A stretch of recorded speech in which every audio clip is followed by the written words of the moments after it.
Hey everybody, it's your favorite show, and we've got a headline that's got us all chuckling today.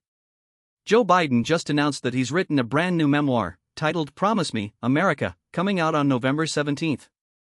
That's the news, folks, and it's one of those moments when the politics and the comedy all collide in one crazy, surprising package. So, what's a people with the Eagles house doing in the world of books?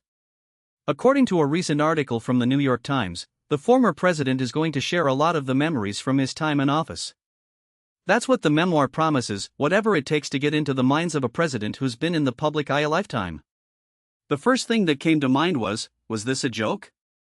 Hollywood laughs aside, nobody's lost any dignity here, at least between the lines. When Jimmy Fallon took the Lungan of the moment on his late-night show, he joked that this would, well, be the second book by President Biden. He riffed that the first was called The Odyssey. Of course, that's to be taken in purely comedic fashion, but it also highlighted just how comfortably the world can laugh about politics. Fallon went further. He quipped about the book being penned by, he called it a ghostwriter, which he humorously named him, Joe Biden.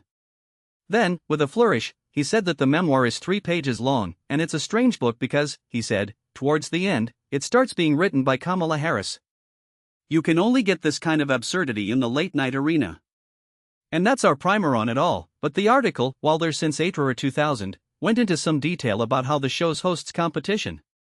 There is also a critical mention that the book will share the memories of Biden's presidency, but at what depth every scenario, every policy decision might be an angle for the next plot. Now, we know that the memoir is slated for a November 17th publication, which is almost on the brink of the next election cycle, so it could serve as a personal statement and a potential tool for legacy building. Kind of strange the way a late-night host takes such a drama and only a few seconds to deliver a bit of comedic relief, especially amongst the other shows that might brass an approach in a different way. While Jimmy's jokes were a bit out there, the core fact is that you're now one of the first to know that Joe Biden is publishing a memoir and, at the same time, we're getting a sense of the publisher's angles. We also know the exact date, November 17th, and we know the title for the full story. No truth remains obscured. So, if you're heading to read the final account of our former president's days in the Oval Office, you're guaranteed a thorough look at what prompted his decisions from the other side of the political aisle.